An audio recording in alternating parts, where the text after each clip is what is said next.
Torvald perceives Nora as a foolish woman who is ignorant of the way society works, but he likes Nora's foolishness and ignorance because they render her helpless and therefore dependent on him.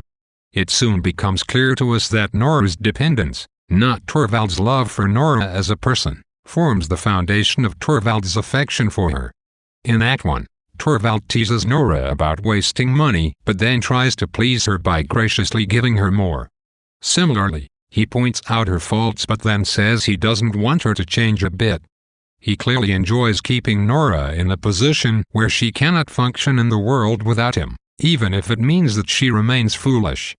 In general, Torvald disapproves of any kind of change in Nora's constant, obedient demeanor because he needs to control her behavior.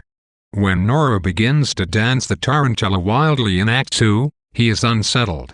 In Act 1, Nora says that it would humiliate Torvald if he knew he was secretly in debt to her for his life, indicating that Torvald wants the power in his marriage to be one-sided rather than mutual.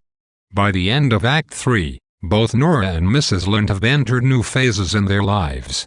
Nora has chosen to abandon her children and her husband because she wants independence from her roles as mother and wife.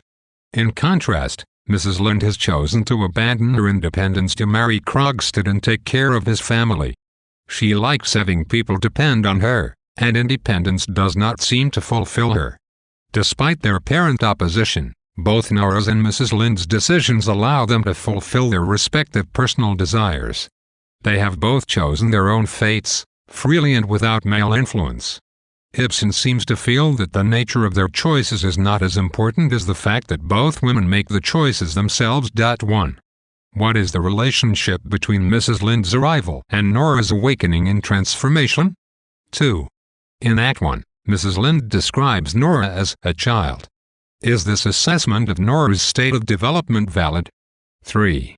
What does Torvald's fascination with beauty and appearances imply about his personality? Do his attitudes change at all over the course of the play? 4. Compare Nora and Krogstad. Are there any similarities between them, especially as far as their relationship to society is concerned? 5. How do the characters in A Doll's House use the words free and freedom? Do different speakers use the terms differently? Do they take on different connotations over the course of the play?